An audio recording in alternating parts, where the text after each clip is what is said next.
नमस्कार, मैं अंशुल नेगी और आप देख रहे हैं स्वदेश 24x7 का खास प्रोग्राम मंथन। आज बात करेंगे हम महिला सशक्तिकरण के बारे में। इसी संदर्भ में आज हमारे साथ जुड़े हुए हैं स्वदेश 24x7 के executive chief editor Kailash Jain Barmecha ji. स्वागत है सर आपका हमारे आज के इस खास प्रोग्राम में। सबसे पहले मेरा ये सवाल है सर आपसे कि आप नारी सशक्तिकरण को किस रूप में परिभाषित करते हैं और नारी सशक्तिकरण क्या है? सशक्तिकरण का अर्थ ये है कि नारी को रोजगार, स्वावलंबी बनाना, निर्णय लेने की निर्णय ले सके, संपत्ति पर अधिकार हो सके, सामाजिक सांस्कृतिक स्वतंत्रता देना इत्यादि, ये नारी सशक्तिकरण। ये इसका उपयोग है और ये इसका मतलब एक पुरुष शिक्षित होता है तो केवल एक व्यक्ति शिक्षित होता है, लेकिन एक नारी शिक्षित होती है, महिला शिक्षित होती है, शिक्षित। जी सर, आपके अनुसार एक सशक्त नारी कैसी होती है? प्लीज हमारे दर्शकों को आप बताइएगा। सशक्त नारी मतलब पूर्ण रूप से वो आत्मनिर्भर हो जाए, स्वावलंबी बन जाए, ना अपने परिवार का जीवन यापन करने के लिए शिक्षा, नैतिक शिक्षा करे। कोई नारी सशक्तिकरण। सर, आपके सामाजिक कार्यों में महिलाओं की भागीदारी कैसे रही है और क्या कोई उदाहरण आप देना चाहेंगे इस पे? महिलाओं की भागीदारी आजकल तो बराबर का हो गया है। सभी, चाहे किसी भी प्रकार की संस्था हो, एनजीओ की संस्था हो, लायंस क्लब जैसी या गवर्नमेंट, सभी में महिलाओं की भागीदारी है और प्रशासनिक क्षेत्र में भी योगदान है उनका। नारी सशक्तिकरण काफी हद तक तो सफलता को प्राप्त कर चुका है हमारे देश में। हमें यह देखना है कि पुरुष प्रताड़ित भी ना हो, इससे का दुरुपयोग भी ना करें, नहीं तो ये अभिशाप का रूप भी ले सकता है। इस पे अंकुश भी जरूरी है, अंकुश होना चाहिए, कंट्रोल होना चाहिए। जी सर। नहीं तो परिवार टूटता है। नारी सशक्तिकरण का अर्थ है स्वतंत्रता ही ना हो, कि उसका मिसयूज ना हो, दुरुपयोग बन जाएगा, और प्रतिस्पर्धा का रूप ना ले। इस समानता के लिए नारी सशक्तिकरण है कि पुरुष के बराबर में आपकी खड़ी है। प्रतिस्पर्धा की बात करेगी तो विरोध के भाव होंगे, जो कि परिवार। सर, इसकी जरूरत क्यों पड़ी है नारी सशक्तिकरण की? क्या सरकार फेल हो रही है कहीं ना कहीं? तो जरूरत इसलिए पड़ी है कि हमारे जो पहले के देश की जो नीति थी, राजा महाराजाओं के टाइम था, नारी अपना के रूप में थी और अभी सबला के रूप में जा रही है। काफी हद तक ये पहुंच चुकी है। तो इनका शोषण ना हो, दुरुपयोग ना हो, उसके लिए है नारी शासन में बढ़ावा दे रहा है, बालिकाओं के लिए भी बढ़ावा दे रहा है और हर प्रकार का आर्थिक योगदान भी देगा। सर, कहीं ना कहीं आज के दौर में ये भी कहा जा रहा है कि लड़कियों को ज्यादा बढ़ावा दे रहा जा रहा है, नारियों को ज्यादा बढ़ावा दिया जा रहा है, कहीं ना कहीं लड़के पीछे हो रहे हैं। इस पे आप क्या कहना चाहेंगे? तो देश लड़कों का ही है, लड़कों का ही देश है इसमें। जी। तो शिक्षा, स्कूल जा रहे हैं, कॉलेज जा रहे हैं, पढ़ाई पर ध्यान नहीं दे रहे हैं, तो पीछे वो हो रहा है। लड़कियां मेहनत कर रही है जी, अपने का व्यक्तिगत काम भी कर रही है, घरेलू काम भी कर रही है, उसके बाद भी उनके नंबर्स जो है लड़कों से ज्यादा आ रहे हैं। जी। कुछ कॉलेज हो चाहे इंस्टीट्यूट के, इनके नंबर्स तो अच्छे आ रहे हैं, तो ये लड़कों की गलती तो उनको भुगतान करना पड़ेगा। अब से ला रही है, इसमें कोई दोष नहीं है। और शिक्षित होने के बाद तो वो संतुलित जीवन शैली में चलेगी, तो आने वाले परिवार के लिए भी अच्छा होगा। जी सर, कहीं ना कहीं आजकल जो सामाजिक कार्यकर्ता हैं, सामाजिक लोग हैं, वो इससे जुड़ने की उनको जरूरत क्यों पड़ रही है? काफी लोग इसमें जुड़ते जा रहे हैं, सामाजिक लोग। सामाजिक लोग जुड़ रहे हैं, उसमें महिला भी है, पुरुष भी है। जी। कार्यकर्ता यानी कि ऑर्गेनाइजेशन है, कार्यकर्ता जुड़ते हैं, नारी की संस्था नहीं, सभी संस्थाओं से जुड़ते हैं। सर, हम बात करते हैं, आप युवाओं को, विशेषकर युवा पुरुषों और महिलाओं के सम्मान और समानता को लेकर क्या संदेश देना चाहेंगे इस चीज पर? संदेश देना चाहूंगा कि नारी सशक्तिकरण एक पहल है, शासन की भी पहल है और समाज सेवियों की भी पहल। दुरुपयोग ना हो, जैसे कि दहेज, प्रताड़ना, इस प्रकार के बहुत से केसों में नारी के फेवर में जो कानून है,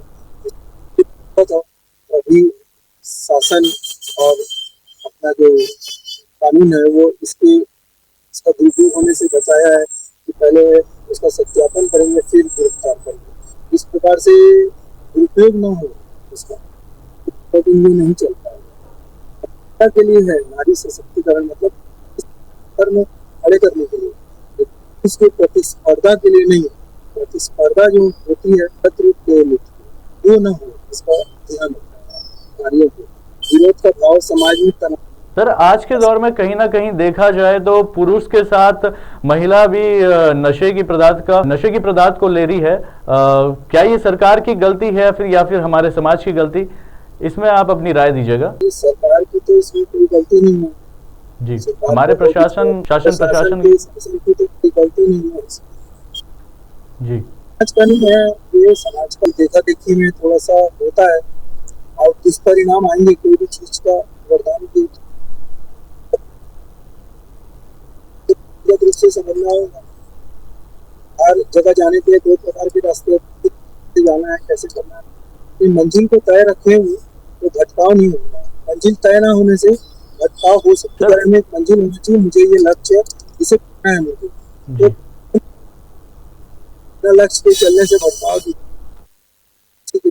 एक ट्रेंड के तौर पर बन गया है कि नशे का सेवन करना, पार्टीज में जाना, क्लबिंग करना, तो यहाँ कहीं ना कहीं ये चूक रहे हैं शायद स्टेटस सिंबल के रूप में। हम तो इसमें ऐसा कर सकते हैं कि अपने बच्चों को लिमिट में ही इकोनॉमिक से सहयोग करना चाहिए। आर्थिक जो दे रहे हैं अपन पॉकेट मनी होगा, इनडायरेक्टली नजर रखना चाहिए क्या क्या लड़की हो लड़का हो, उसके ऊपर अपनी नजर होनी चाहिए। उसका उठना बैठना किन लोगों के संगत अच्छी है तो ये जल्दी प्रभावित नहीं हो, तो संगत खराब है तो हमको बताइए तो उसके बारे में तो पेरेंट्स की जवाबदारी मानता हूँ, क्योंकि भटकने के बाद वापस लाना बहुत कठिन, और भटकना स्टार्ट हुआ है उस समय उसको कंट्रोल कर। परिवार का स्नेह मतलब लड़की जाती आदि बनी परिणाम नहीं है। सर आपके सामाजिक कार्यों में महिलाओं की भागीदारी कैसे रही है और क्या कोई उदाहरण आप देना चाहेंगे इस पे? महिलाओं की भागीदारी तो अच्छी रहे पूरी है, आज तो पुरुष से ज्यादा है। बहुत सारे संस्थाओं में, क्लबों में अध्यक्ष, सेक्रेटरी सब महिलाएं बन रही है। भागीदारी तो हो रही है, इसका रिजल्ट तो आ रहा है, और वो पुरुषों का सम्मान भी कर रही है। कुछ अपवाद होता है, वो व्यक्तिगत रूप होता है, उसका पूरे नारी जगत में बोलना भी उचित है। समय के अनुसार वो भी सब खुश रहेंगे, वो खुद खुश रहेंगे, तो खुद को तकलीफ होगी। जी सर, आपकी सर पंचायत क्षेत्र में महिलाओं की क्या प्रमुख समस्याएं रही है और उन्हें दूर करने के लिए आप क्या प्रयास किया है आप लोग ने? मेरा जो स्थान है रहने का, मैं शहर पे रहता हूँ, जिले में रूपनगर में रहता हूँ, और महिलाओं को ऐसे कोई अभी तो समस्या नहीं है, पहले होती थी जैसी, और अभी तो कंधे से कंधा मिला के चल रही है महिलाएं, तो मेरे हिसाब से अभी समस्या नहीं है। और तो महिला सशक्तिकरण का जो मिशन है 70-80% सफलता की ओर आ चुका है। अभी संतुलित रूप से सशक्तिकरण के मार्ग में चले तो समाज के उत्थान में, देश के उत्थान में अग्रणी भूमिका निभा सकती है, और निभाते भी जा रहे हैं। सभी क्षेत्रों में आगे हो रही है, और इससे पुरुषों को भी कोई नुकसान है ऐसी बात नहीं। जी सर, कहीं ना कहीं ग्रामीण क्षेत्र की महिलाएं आज भी शिक्षा से बहुत दूर है। ग्रामीण क्षेत्र में महिला शिक्षा और आत्मनिर्भरता को बढ़ावा देने के लिए आप क्या योजनाएं या विचार रखते हैं? हाँ, ये बात आपकी काफी हद तक सही है कि ग्रामीण क्षेत्रों में शिक्षा के क्षेत्र में पीछे, क्योंकि बच्चे को पलायन करना पड़ता है लड़कियों को, और आज भी कई माँ बाप अकेले लड़की को हॉस्टल में बड़े शहरों में भेजना पसंद नहीं करते। पसंद करते हैं लेकिन डर है मन में, तो धीरे धीरे खत्म होगा, क्योंकि बहुत सारे कार्य जो बोलने से नहीं होते, देखा देखी में होते हैं। दूसरे के बच्चे रह रहे हैं आज बॉम्बे दिल्ली में, तो वैसे ही वो धीरे से आएगा परिवर्तन की जो गति है वो पर्याप्त है गति, और बहुत अच्छी है, और ज्यादा चिंता लाने की जरूरत मुझे नहीं लग रही है। सब जो स्पीड आ रही है सशक्तिकरण की वो सही। सर आमतौर पर कई बार सामाजिक बाधाएं सामने आई है, महिलाओं को आगे बढ़ाने से रोकती है। आप इन रुकावटों से निपटने के लिए क्या सुझाव आप हमारे दर्शक को दे सकते हैं? ये स्वयं के कॉन्फिडेंस से ही होता है। प्रत्येक नारी को किसी कहने से कुछ नहीं होगा। स्वयं की विचारधारा उनकी होना चाहिए, स्वयं का कॉन्फिडेंस होना चाहिए और कॉन्फिडेंस अंदर जनरेट करना पड़ेगा, चाहे वो किसी शिक्षा के माध्यम से, कहानी के माध्यम से, कहीं ना कहीं प्रेरणा लेनी पड़ेगी। और प्रेरणा लेंगे और जागृत होंगे, एक फल होता है जिससे कि विचारधारा चेंज हो जाती है और जागृति आ जाती है। तो स्वाभिमान और कॉन्फिडेंस ये बढ़ाना पड़ेगा उनको, तो इससे उनका उत्थान है। आज भी सर ऐसे कई लोग हैं जो महिलाओं की आवाज़ों को दबाते हैं और उनको कुछ आगे करने से रोकते हैं। तो ऐसे लोगों का क्या आप राय देना चाहेंगे उनको? ये तो हमारी किताबों में लगता है, मुझे नहीं लगता कि आज भी महिलाओं को दबाते हैं, बल्कि बराबर का हिस्सा मिल चुका है हमारी को, महिलाओं को, बालिकाओं को। अभी वो बातें अब प्रैक्टिकली नहीं है, काफी समानता आ गई है, समानांतर खड़ी हो चुकी है, चाहे वो मीडिया का माध्यम हो, किसी भी क्षेत्र में, बैंकिंग का हो, सब जगह वो पहले खड़ी हो चुकी है। तो उनको दबाए कोई, डोमिनेट करे, ऐसा तो नहीं है। कॉन्फिडेंस से आगे बढ़िए। जैसे अभी मैंने पिछले साल डॉक्टर वीर बाला छागेड़ को देखा, वो भी बहुत कॉन्फिडेंसली कार्य कर रही है, सामाजिक कार्य, धार्मिक कार्य कर रही है। और 1-2 साल से मैं डॉक्टर शिरोमणि माथुर जी से जुड़ा हुआ हूँ। उन्होंने भी अपने जीवन में बहुत नारियों के लिए, उत्थान के लिए, समाज सेवा के लिए कार्य किए। ऐसे है मेरे जीवन काल में जो मेरे प्रेरणा स्रोत बने हुए। मेरी खुद की बड़ी बहन है, बहुत कॉन्फिडेंसली डॉक्टर राजकुमारी बहन, आंखों की डॉक्टर है वो, और जो समाज सेविका है।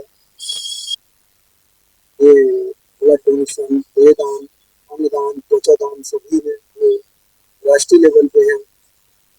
तो है अभी महिलाएं आगे बढ़ रही है और मेरी कहीं ना कहीं इनसे मोटिवेशन तो मिलता ही है। अपन को मोटिवेशन पाने के लिए जरूरी नहीं कि हफ्ते को गुरु बनाए। मोटिवेशन तो एक सेकंड में समझ में आ जाता है कि ये कार्य ठीक कर रहा है, हमें इस मार्ग पे चलना चाहिए। तो वैसे ही सभी को मिलेगा गाइडलाइन, मार्गदर्शन और सुधार आ रहा है। सर आपकी नज़र में आज भी महिला कहीं ना कहीं सुरक्षित नहीं है या फिर उनको सुरक्षा की ज़रूरत है? क्या आप कहना चाहेंगे इस पे? की जरूरत है, ऐसा कहना तो और अनुचित हो जाएगा कि मतलब वो कमजोर है, अपन इसको वापस अबला के रूप में देखने वाली बात हो जाएगी। वो सबला बन चुकी है। अब ये रहता है कि असुरक्षित इसलिए है, वो स्वयं असुरक्षित हो जाती है। वेस्टर्न कल्चर में रहने के कारण नारी असुरक्षित हो जाती है काफी हद तक, अपने शरीर के उभार के कारण। वो अगर शालीनता से कपड़े का पहनाव करे तो किसी के देह शोषण के लिए आकर्षण का केंद्र नहीं बने, और देह शोषण के लिए आकर्षण का केंद्र नहीं बनेगी तो उसका शोषण नहीं होगा, दुरुपयोग नहीं होगा और सब अबला का रूप नहीं, एक ख्याल नहीं आएंगे उसको। मेरे सर आज हिसाब से भी तो कई राज्यों में बाल विवाह जो है, घरेलू हिंसा या लैंगिक असमानता जैसे मुद्दों पर किसी विशेष अभियान का नेतृत्व किया है? क्या आपने कहीं देखा है कि आज भी बाल विवाह को बढ़ावा दिया जा रहा है सर? नहीं, ये तो बैकवर्ड एरिया में कहीं हो रहा होगा तो हो रहा होगा बाल विवाह। आज गाँव के बच्चे भी शहर आके पढ़ रहे हैं, बहुत कम हो गया, 2-4% होगा कि बाल विवाह हो रहा है। अब नहीं होते बाल विवाह। जागरूकता आ चुकी है, बहुत अच्छे रूप से जागरूकता आ चुकी है। और ये हमारे देश के आगे बढ़ने के लिए, देश की जीडीपी बढ़ाने के लिए बहुत अच्छी पहल। नारी पुरुष के बराबर सामान्य पे स्केल पे काम कर रही है और घर का काम बड़े शहरों में पुरुष और नारी दोनों मिलकर कर रहे हैं। तो समानता तो आ गई है, सभी प्रकार के कार्य पुरुष भी कर रहे हैं। आज की जो नई जनरेशन के बच्चे पढ़ जा रहे हैं, लड़का भी इंजीनियर है, लड़की भी इंजीनियर है, दोनों काम पे निकल जाते हैं, दोनों आके काम करते हैं या दोनों वर्ग पे विरोध कर रहे हैं।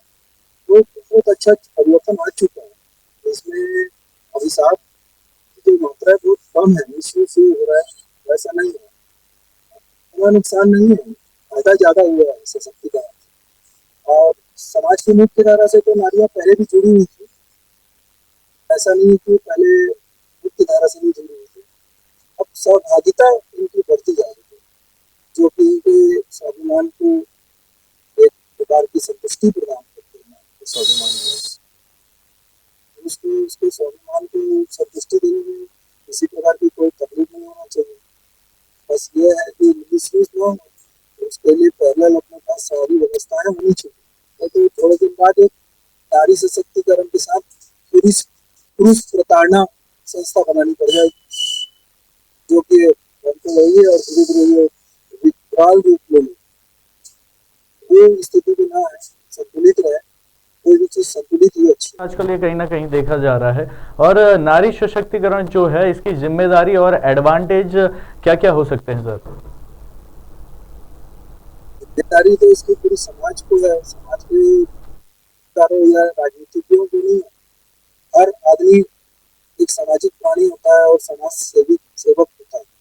सबकी एक नैतिक जवाबदारी होती है कि समानता का व्यवहार करे और उसको स्वीकार करे। चीजों को किनारे करके हर पुरुष अगर समानता का व्यवहार करेगा तो अलग से नारी सशक्तिकरण की दूर दूर तक आवश्यकता भी ना हो। इस बात का ध्यान वो भी करे, नारी भी पुरुष का पूर्ण रूप से सम्मान करे।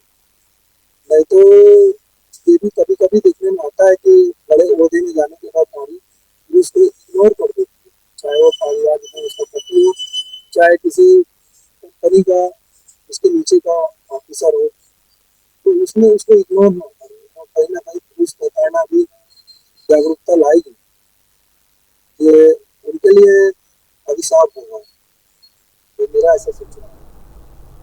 जी सर, आप कोई संदेश हमारे दर्शकों तक देने के लिए, कोई संदेश आपका? अभी मैं नारी बालिकाओं के ऊपर विज्ञान लिखता हूँ और अभी मेरी एक एपिसोड के रूप में बना रहा हूँ। एपिसोड मेरा चालू हो रहा है, 2 एपिसोड आ चुके हैं। तो देखें तो थोड़ा आनंदित भी होता है, एंटरटेनमेंट भी होता है। और नारी के स्वाभिमान को कैसे ऊंचा उठाया जाए, उसको कैसे रिस्पेक्ट किया जाए और कैसे जागरूक किया जाए, मेरे से उजाले की ओर अभी मैंने हाथ दो लिखा, तो इससे उनको सफलता प्रदान होगी। सर बहुत बहुत धन्यवाद हमारे साथ इस प्रोग्राम में जुड़ने के लिए। इस प्रोग्राम में इतना ही, अगले प्रोग्राम में फिर मिलेंगे एक नए टॉपिक के साथ। तब तक के लिए शुक्रिया। बने रहिए स्वदेश 24x7 के साथ। मैं अंशु नेगी, नमस्कार।